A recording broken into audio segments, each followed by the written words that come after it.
One battle after another. British একাডেমির মঞ্চে এবছর দাপট দেখালেন নির্মাতা পল থমাস অ্যান্ডারসন। তার পরিচালিত ওয়ান ব্যাটল আফটার অ্যানাদার জিতেছে সেরা চলচ্চিত্র, সেরা পরিচালক, সেরা অ্যাডাপ্টেড চিত্রনাট্য সহ মোট 6টি পুরস্কার।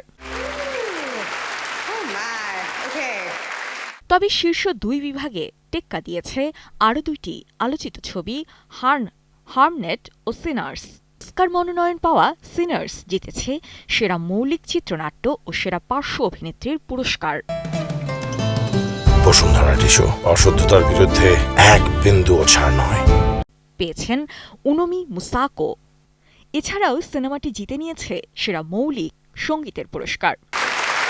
এবারের সবচেয়ে বড় চমক রবার্ট আরামায়ো আই সয়ার ছবিতে টুরেট সিন্ড্রোম সচেতনতা কর্মী জন ডেভিডসনের চরিত্রে অভিনয় করে জিতে নিয়েছেন সেরা অভিনেতার পুরস্কার।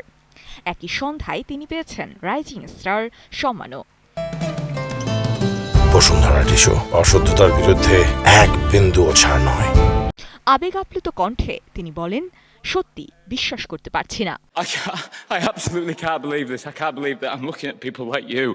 অন্যদিকে হামনেট ছবিতে উইলিয়াম শেক্সপিয়ারের স্ত্রী আগনেস চরিত্রে অভিনয়ের জন্য সেরা অভিনেত্রী হয়েছেন জেসি বুকলি। একই সঙ্গে সিনেমাটি সেরা ব্রিটিশ চলচ্চিত্রের পুরস্কারও পেয়েছে।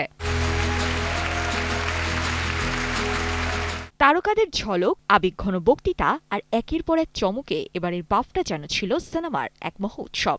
তবে অস্কারের আগে এই জয় কতটা প্রভাব ফেলবে সেটাই এখন দেখার অপেক্ষা। শাহজিয়া ইসলাম, কালের কণ্ঠ।